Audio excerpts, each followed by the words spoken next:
माझ्या सहस्र बाहूंवर भिरभिरतो। मीच तो अपरांत निर्माण केला आणि देशही मीच निर्माण केला। नारळाच्या झाडांनी फुललेले किनारे, फेसाळणाऱ्या मौसूत पुळणी, डोलणारी आंब्या फणसांची झाडं आणि किनाऱ्यांवरील शंख शिंपल्यांचा खच, ही माझ्या कोकण भूमीची संपत्ती आहे।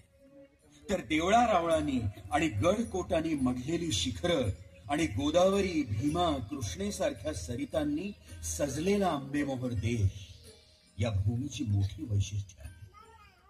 माझ्या शिखरांवर वसलेले गडकोट या मातीची स्वातंत्र्य प्रेरकता गरजून सांगतात। माझ्या अंगाखांद्यावरून बेभान सळसळणाऱ्या मावळगंगा त्यांच्या सुप्त गुप्त शक्तींची जाणीव करून देत आहे। माझ्या कुशीमुशीत कोरलेली कातळ शिल्प ही त्यांच्या सुसंस्कृतपणाचं दर्शन घडवित आहे। तर सर्वत्र विखुरलेली नाजूक साजूक मंदिरं त्यांच्या मांगल्याची कथा ऐकवित आहे। पण यातच दडलाय पारतंत्र्याविरुद्ध सतत धुमसत राहणारा आगीचा धगधगता अंगार। हाच या अग्निपुत्राचा अभिन्न गाभा आहे। सातवाहनांपासून मराठ्यांपर्यंत, म्हणजे प्रतिष्ठानपासून सातारा शनिवारवाड्यापर्यंत अनेक पराक्रमी कुलांनी या महाराष्ट्र भूमीवर सुखेनैव राज्य केलं। वाकाटक, चालुक्य, राष्ट्रकूट, कलचुनी, आभेन, सैंद्रक, शिलाहार, यादव अशा अनेक राजकुलांनी आपल्या कर्तृत्वाचे ठसे या भूमीवर उमटवले। हे माझ्या कुशीतलं एक छोटेखानी गाव पुणे। कोणी याला पुण्य विषय म्हणतात, कोणी पुनवडी, तर कोणी पुनकवडी।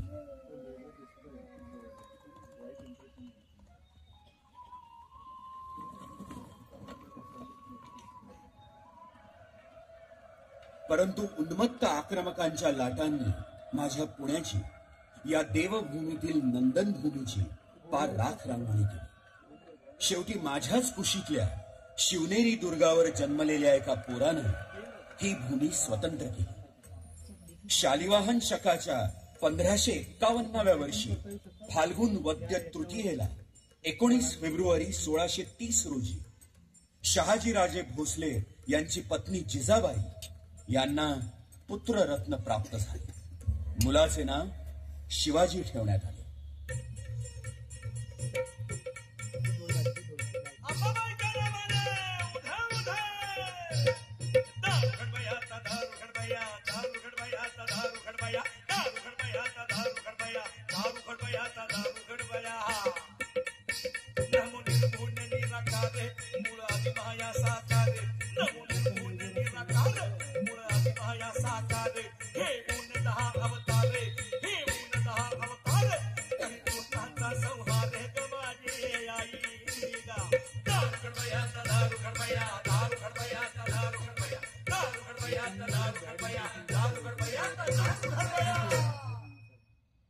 आणि एक दिवस माझ्या कुशीतल्या दुर्गेश्वर रायगडावर मंगलवाद्य वाजू लागली।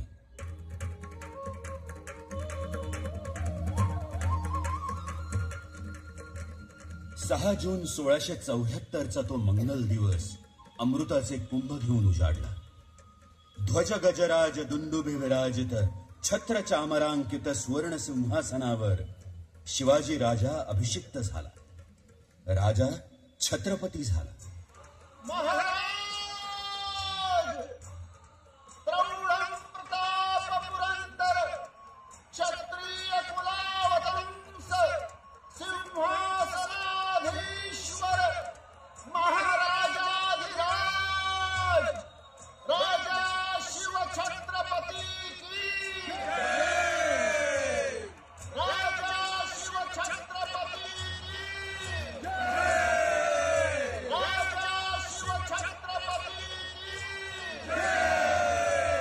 स्वराज्याचं सिंहासन निर्माण करून 3 एप्रिल 1680ला शिवाजीराजे रायगडावर मृत्यू पावले। मुघल बादशाह औरंगजेबानं मग महाराष्ट्र वेढला। त्याच्या अपार बळाशी झुंजता झुंजता शिवाजीराजांची मुलं छत्रपती संभाजी आणि छत्रपती राजाराम काळाच्या उदरात खर्च झाले। उणीपुरी 26 वर्ष औरंगजेबानं महाराष्ट्रात थैमान घातलं. 20 फेब्रुवारी 1707 रोजी अहमदनगर लगतच्या भिंगारजवळ औरंगजेब मृत्यू पावला. मुघल गादीसाठी त्याच्या शहजाद्यांमध्ये यादवी सुरू झाली. या गदारोळात 18 वर्ष मुघल कैदेत असलेला संभाजीराजांचा मुलगा शाहू याला मुक्त करण्यात आलं. शाहूनं परत येऊन साताऱ्यात राजधानी थाटली. त्यानं बाळाजी विश्वनाथास पुढे आपला पेशवा केला. 2 एप्रिल 1720 ला या बाळाजी विश्वनाथ पेशव्याचा सासवड येथे मृत्यू झाला. त्याच्या मृत्यूनंतर एका झंझावातानं मराठ्यांच्या पेशवाईची वस्त्रे परिधान केली. बुद्धीच्या पराक्रमाबरोबरच तो तलवारीचाही तालेवार होता. मराठा राज्य या पेशव्याच्या तलवारीच्या पराक्रमावर सुरक्षित झालं. शिवाजी राजांसारख्या गनिमी काव्याच्या जोरावर पेशव्यांनी शत्रूला धूळ चारली, दख्खनवर वर्चस्व मिळवलं आणि आपला मोहरा त्यानं उत्तरेकडे वळवला. आणि म्हणूनच उत्तराभिमुख राजकीय धोरणांचा तो जनकच मानला जातो. इसवी सन 1730च्या जानेवारी महिन्यात हा पराक्रमी पुरुष पुण्याच्या पांढरीवर उभा राहिला. हाच तो प्रसिद्ध पेशवा बाजीराव. चिमाजी अप्पा, जी श्रीमंत. या जागी एक वाडा उठवावा असा आमचा मानस आहे. होय श्रीमंत. छत्रपती शिवाजी महाराजांच्या वास्तव्याने पवित्र झालेल्या लाल महालातील मृत्तिका अत्यंत वंदनीय आहे. त्याच मृत्तिकेचं पूजन करून प्राची साधू आणि वाडा उठवू. पण रावसाहेब, वाड्याचं नाव या वाड्याचं नाव शनिवार वाडा.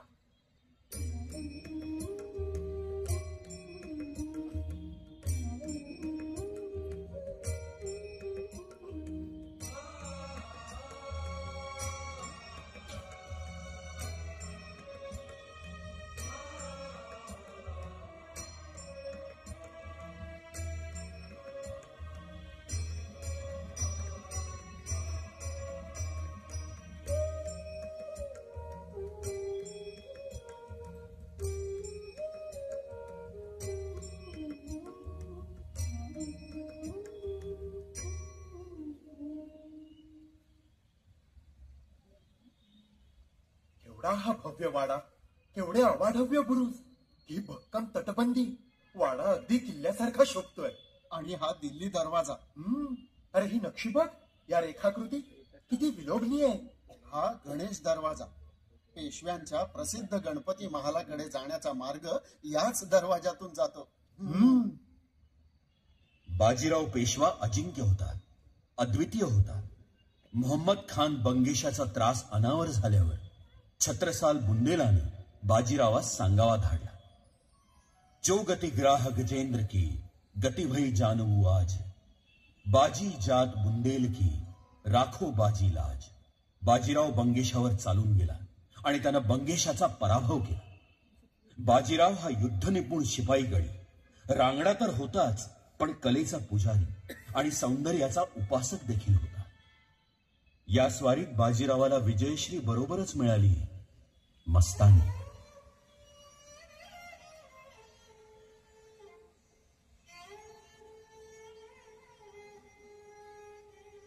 मस्तानी, किती सुंदर आहेस तू.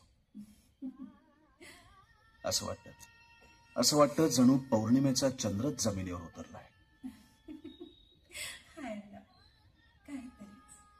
किती सुंदर नाचतेस तू. तुझ्या नृत्याची सर उर्वशी मेनकेच्या नृत्यालाही येणार नाही.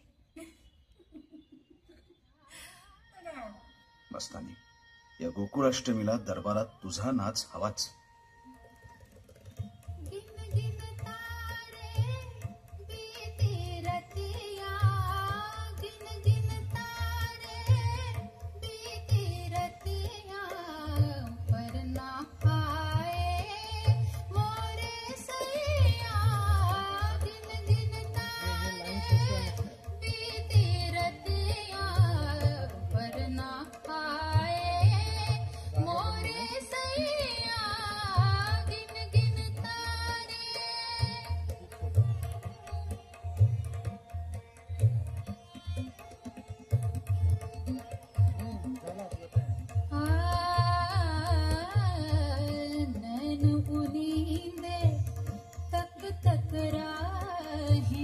नैन बुनीदे तक तक राहे, हार गई पिया भर भर आहे, हार गई पिया भर भर आहे, भोर भई पर सुनी सजरिया पर ना आए, मोरे सैया गिन गिन तारे बीती रतिया पर ना आए, मोरे सैया गिन गिन तारे.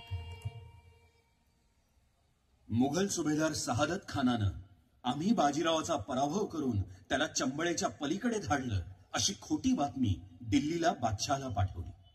सहादत खानाला खोटा पाडण्यासाठी बाजीराव अचानक दिल्लीला गेला आणि मुघल बादशहास जरब बसवली. मस्तानी, मुघली कारभार कसा आहे हे आपण जाणताच. करावं थोडं आणि लिहावं फार. पण बादशहास जे सत्य वाटतं ते मिथ्या केलंच पाहिजे. अगदी बरोबर. बादशहाला जे सत्य वाटतं ते मिथ्या केलंच पाहिजे. मग काय केलं आपण राव? जत्रेत थोडी झांबडाझांबड केली. बादशाही सैन्य चालून आलं, त्यास मार देऊन परतावून लावलं.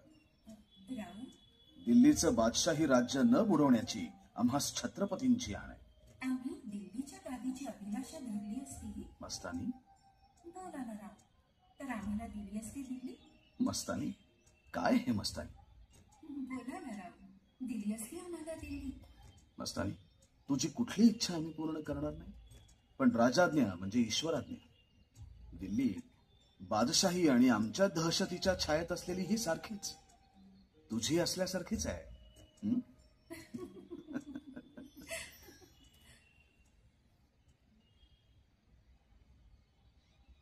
बाजीरावाचे विजय वाढत चालले. त्याच्या चढाईसमोर मुघल सैन्याची तारांबळ उडू लागली. धावपळीच्या लढाईत आपल्याला बाजीरावासमोर उभं राहता येणार नाही हे पाहून निजाम उलमुलकानं भोपाळच्या किल्ल्याचा आश्रय घेतला. आपल्या तोफा सज्ज करून तटाच्या आश्रयानं निजाम बाजीरावाची वाट पाहत राहिला. बाजीराव आलाच.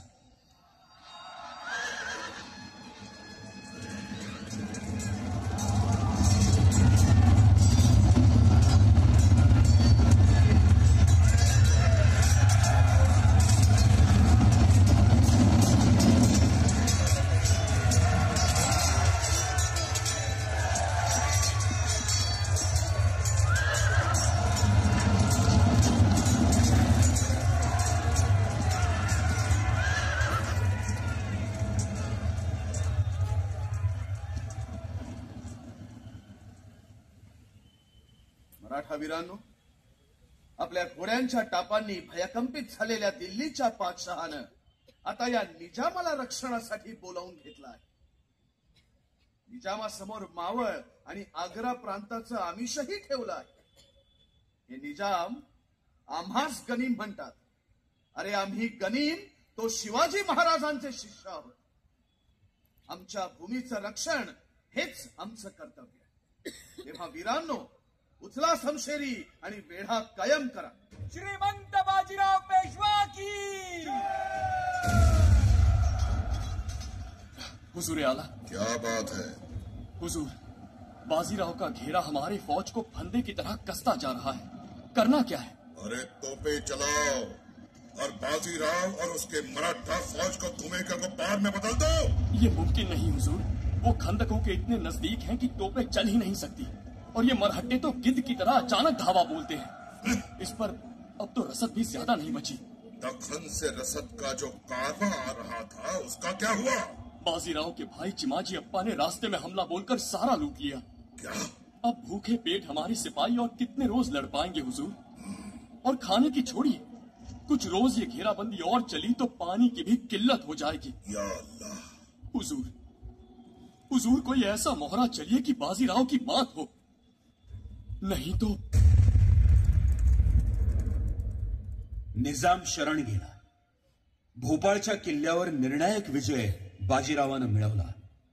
बाजीरावाच्या विजयाच्या दुंदुभी उत्तर हिंदुस्थानात गरजू लागल्या.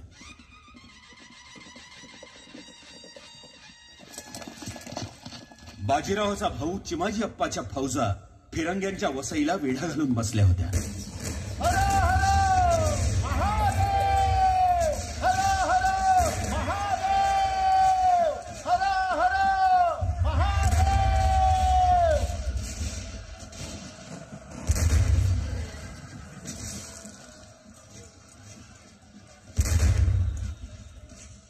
इसवी सन 1739 सालचा मे महिना. सुरुंग उडवून लोकांनी कोटावरी चालवून घेतले. वसई फतेह झाली. शौर्याची शर्थ दहानी, शौर्याची शर्थ दहानी, तरी पटका तटावर चढला हो जी जी जी जी जी. जयनादाने बसईचा, जयनादाने बसईचा, प्रांत हा दुमदुमला हो जी जी जी जी जी. पोर्तुगीज किल्लेवाला,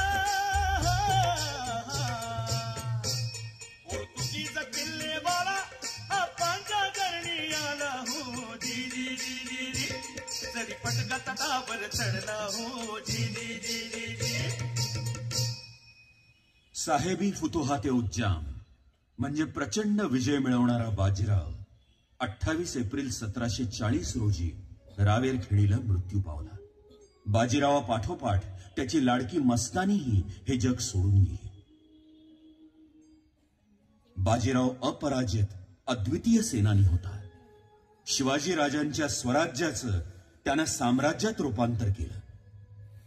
होता होता इसवी सनाचं 1749 हे साल उजाडलं. बाजीरावाचा मुलगा बाळाजी उर्फ नानासाहेब पेशवा आता शनिवार वाड्यातून मराठ्यांची गादी चालवू लागला. आपल्या कारकिर्दीत नानासाहेबांनी आर्थिक, सांस्कृतिक आणि राजकीय क्षेत्रात अशी आघाडी मारली की शनिवार वाडा अघोषित राजधानीच झाली.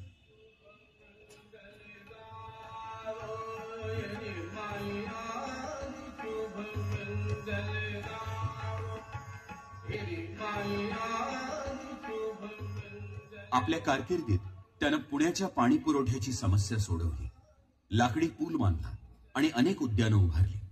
देशाच्या कानाकोपऱ्यातून गायक, वादक, नर्तक, कलाकार चोखंदळ पुणेकरांची दाद मिळवण्यासाठी पुण्याकडे येऊ लागले आणि पुणे त्यांच्या नृत्य गायन संगीतानं निनादून गेलं.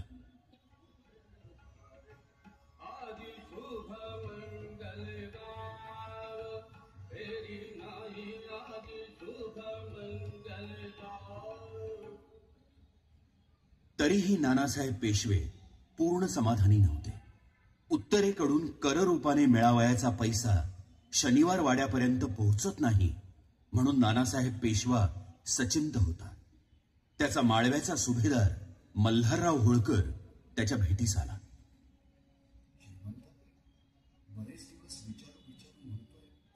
विचारा मल्हारराव, अवश्य विचारा. आपण वरून आनंदी दिसता, पण आतून मात्र अस्वस्थ आहात. आपल्या मनाची काळजी ती काय? ईश्वरानं रावसाहेब, आप्पासाहेब या सीमेनं दौलतीचा सगळा भार आपल्यावर.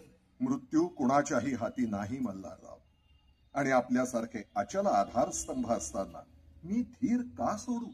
केवळ आपणच नाही तर शिंदे, गायकवाड, जाधव, पवार, कदम यासारखी सरदार मंडळी जर कायम राहाल ना तरच स्वराज्य वाढवाल, यवनाला रसाताला नेऊन पोचवाल. आपण सांगाल ती कामगिरी पार पाडीतच आहोत. मल्हारराव, राज्य वाढलंय ते रक्षावयास आपल्यासारखे वीर आहे. शत्रू आपल्यास भिवूनही आहे. पण एक शल्य आहे. दौलतीचा खजिना रिता आहे. हा तुमच्या उत्तरेस सोन्या चांदीचा खळखळाट आहे. नद्या अगदी दुथडी भरून वाहताय. पण तो प्रवाह शनिवार वाड्यापर्यंत पोचतच नाहीये. कोश रिताय मल्हारराव, कोश रिताय. हा राज्यरथ कधी कलंडेल सांगता येत नाही. सावकार सर्पासारखे गराडा घालून बसले. नाही नाही श्रीमंत, काळजी नसावी. आम्ही 10 जण 10 मोठी धर आणून दौलतीचं कर्ज वाढवून टाकू. त्याचीच तर वाट पाहतोय आम्ही. त्याचीच वाट पाहतोय आम्ही मल्हारराव. हा जरी पटका अटके पार गेलाच आहे, पण या ब्रह्मस्वाचं, या कर्जाचंच तेवढं शल्य आहे आम्हाला. होळकरांच्या बरोबर शिंदे, जाधव, पवार, पटवर्धन, रास्ते यांच्यासारख्या कित्येक सरदारांच्या शौर्याच्या जोरावर हिंदुस्थानात पेशव्यांची जरब बसली. अफगाणिस्तानच्या अहमद शहा अब्दालीचे म्हणजे गिलच्यांचे हिंदुस्थानवर आक्रमण झाले. नानासाहेब पेशव्यांचे चुलत बंधू सदाशिवराव भाऊंच्या अधिपत्याखाली पेशव्यांची फौज उत्तरेकडे निघाली. मल्हारराव होळकर, जनकोजी शिंदे, दमाजी गायकवाड, बाजीरावाचा मुलगा शमशेर बहादर, यशवंतराव पवार, इब्राहिम खान गारदी, बळवंतराव मेहेंदळे, विंचुरकर, पटवर्धन वगैरे मातब्बर या फौजेत होते. 2 ऑगस्ट 1760 रोजी मराठ्यांनी दिल्लीच काबीज केली. मुघली तख्तावरचं चांदीचं छत भाऊसाहेब पेशव्यांनी काढलं. 14 जानेवारी 1761 रोजी पानिपत जवळ मराठी फौजांची गाठ गिलच्यांची पडली. एकच रणधुमाळी झाली.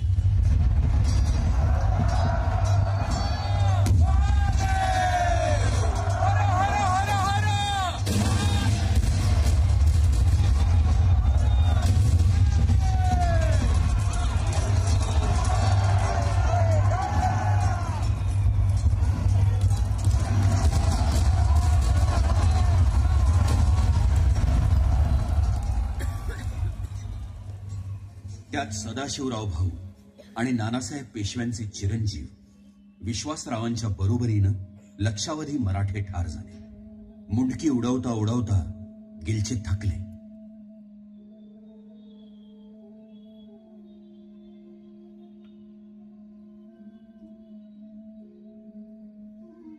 सदाशिवराव भाऊंच्या मृत्यूच्या धक्क्यानं नानासाहेब पेशवाही हे जग सोडून गेला. नानासाहेबांचा दुसरा मुलगा माधवराव शनिवार वाड्यातून पेशवाईचं काम बघू लागला.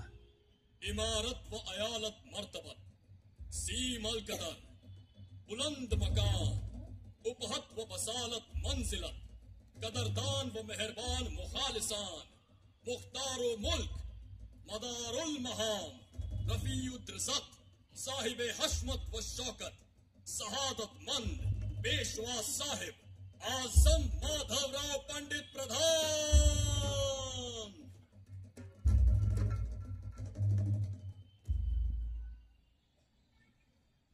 मराठी दौलतीच्या सरदारांनो, पानिपतावर हरामखोरी करणाऱ्या फितुरांचा आणि अब्दालीला सामील होणाऱ्या रोहिल्यांचा बंदोबस्त प्रथम केला जाईल. सरकारची नुकसानी करणाऱ्यांची गय केली जाणार नाही. तत्काळ गर्दन उतरवली जाईल. ही मराठी दौलत आहे. गुन्हेगाराला ताबडतोब शासन होईल आणि दौलतीचे भले करणाऱ्यांचे कल्याण होईल. घरभेद्यांना आणि कामचुकारांना सजा होईल. निजाम उल मुल्काचाही बंदोबस्त करण्यास आम्ही आतुर झालो आहोत. पेशव्यांचा आद्य दैवत श्री गणेश भाद्रपद शुद्ध चतुर्थीपासून अनंत चतुर्दशी पर्यंत म्हणजे 10 दिवस शनिवार वाडा हा उत्सव अतिशय वैभवात साजरा करीत असे. देशोदेशीचे गायक, नर्तक, वादक, कीर्तनकार, प्रवचनकार वगैरे या उत्सवात हाजीर लावत असत.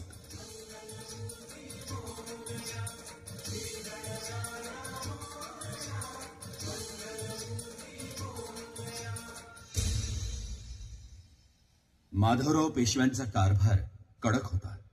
पेशवा निग्रही होता. त्याच्या कारभारामुळे पानिपतच्या पराभवाची कोणतीही नामुष्की मराठ्यांवर शिल्लक राहिली नाही. पेशवा स्वारीवर बाहेर असतानाच निजाम उलमुल्कानं दावा साधून आपलं सैन्य पुण्यावर धाडलं.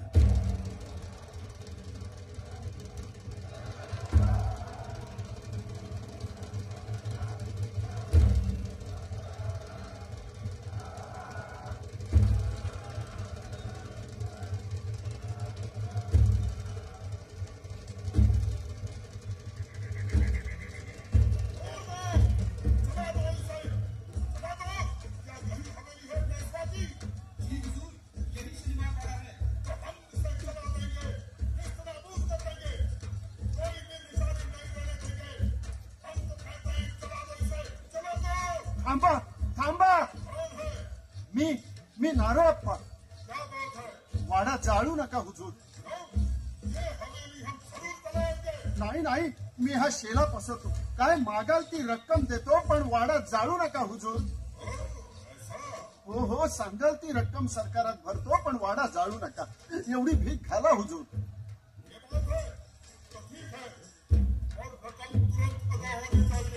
वचन देतो हुजूर, जरूर होईल.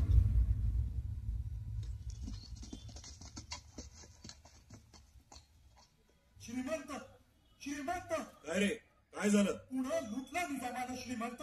काय? धर्म बुडाला श्रीमंत.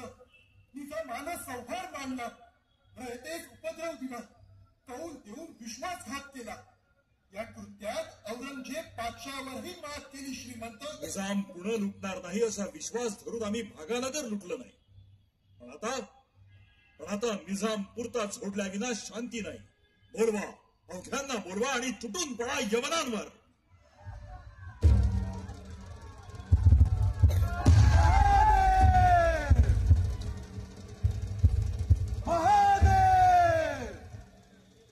पेशव्याने शौर्याची शर्थ केली आणि निजामाचा खासा दिवाण विठ्ठल सुंदर मारला.